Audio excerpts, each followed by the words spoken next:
প্রথমেই আমি অত্যন্ত আনন্দিত। আমার মনে হয় যে আপনি যখন কোনো একটা কাজ করবেন, ওই কাজের থেকে যদি কোনো ফিডব্যাক আর যেটা আশা করেন যদি কাছাকাছি আসেন, তাহলে আপনি এটা স্বাভাবিকভাবে আপনাকে অনেক আনন্দ দিবে।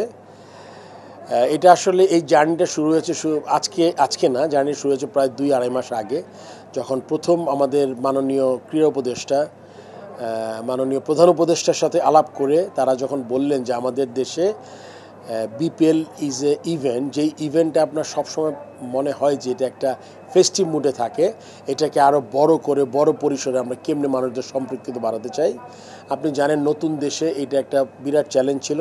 মাননীয় প্রধান উপদেষ্টা এবং ক্রীড়া উপদেষ্টার নির্দেশে এবং তাদের ডাইরেকশনে আমাদের অনেকগুলো মন্ত্রণালয়কে ইনভলভ করা হয়েছে, যার যার ক্ষেত্র থেকে তারা কাজ করার চেষ্টা করেছে। আমরা কিন্তু এরই পরিপ্রেক্ষিতে আমরা কিন্তু 3টা বড় কনসার্ট, 3টা যে শহরে খেলাগুলো হবে, 3টা বড় কনটেক্সটে আমরা করেছি। আমরা ওখানে দর্শকদের দিয়েছিল। তো যেই হাইপ বা যেটা আমরা বলি যে বিপিএল উত্তেজনাটা আমরা মনে হয় দর্শকদের মধ্যে কিছুটা হলো গিয়ে আপনার ঢুকাতে পেরেছি। এই জন্য আসলে আপনি দেখে থাকবেন যে আজকে প্রথম দিনই বিপিএল, আমি মনে করতে পারি না যে বিপিএলের প্রথম দিনে এত দর্শক আমরা আগে কখনো দেখেছি। আর টিকেটের যে উন্মাদনা আপনি জানেন যে এখানেও অনেক কিছু আছে যেগুলো আরও ইমপ্রুভ করা যায়, সেগুলো আমরা হয়তো বা আপনার পরবর্তীতে আলাপ করব। প্রথমবারের মতো আমরা একদম ফুল ফ্লেজড একটা ডিজিটাল প্ল্যাটফর্ম, যেটা অনলাইনে কেনা যায়। আপনি জানেন যে এখন আমাদের ওয়ার্ল্ডের সব জায়গায় আপনার এখন কিন্তু সব টিকিট অনলাইনে কাটে। পেপার টিকিট যারা সুভিনিয়ার রাখতে তারা প্রিন্ট করে নিতে পারে, বাট অনলাইনেই সব চলে গেছে। আমরা চেষ্টা করছি অনলাইনে, যেহেতু আমাদের অনলাইনে এখনও অভ্যস্ত হই নাই, একটা নতুন সিস্টেম, এই জন্য দর্শকদের কাছে আগে একটু ক্ষমা চেয়ে নিচ্ছি আমি। আপনাদের যে ভোগান্তিটা প্রথম 2-3 দিন হবে, সেটা কিন্তু খুব শীঘ্রই ঠিক হয়ে যাবে। আমাদের অনলাইন প্রথম দিন কিছু ওই সার্ভারের প্রবলেম ছিল, ন্যাশনালিটির কিছু ইস্যু ছিল, এই জন্য অনলাইনে কাটতে পারিনি, এই জন্য বুথগুলোতে বেশি মানুষ দেখা গেছে। বাট আই এম শিওর এমন দিন আসবে যেটা আমি খুবই অত্যন্ত আনন্দিত হব, যেখানে আপনার অনলাইনে টিকিট কাটবে। এটাতে সবচেয়ে বড় সুবিধাটা হচ্ছে, আপনি জানেন তো, একটা টিকিট মানে একটা টিকিটের যে মূল্য, ওইটা একটা টাকা।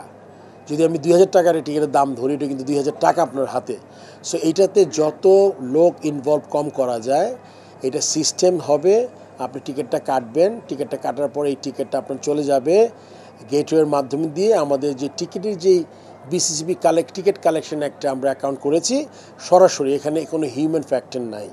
সো এইটা যদি আমরা পুরোপুরি করতে পারি, আমাদের যেমন ভোগান্তি কম হবে, রেভিনিউটা ইমপ্রুভ করবে, সো দ্যাট আমরা এই টাকাগুলো অন্য কোনো কাজে লাগাতে পারি। আর আপনি বলেছেন ঠিকই, দর্শকরা যখন কালকে নতুন জিনিস যখন হয়, তখন আসলে একটু প্যানিক করেছি আমরা, কিছু গুজবও ছড়িয়েছে।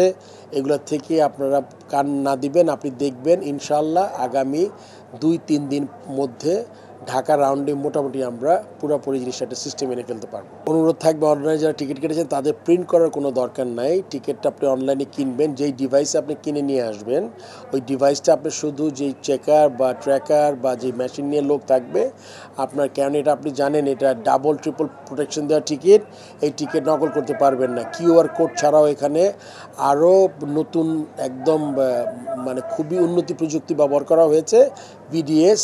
এটা আপনি ইচ্ছা করলে নকল করতে পারবেন না। সো এটা যদি আসবে, মেশিন রিড করবে, আপনি ঢুকে যাবেন নিশ্চিন্তে। সো আপনার টিকিট প্রিন্ট করার কোনো দরকার নাই। যারা ব্যাংক থেকে টিকিট কাটবেন, ওখানে সেম বিডিএস থাকবে।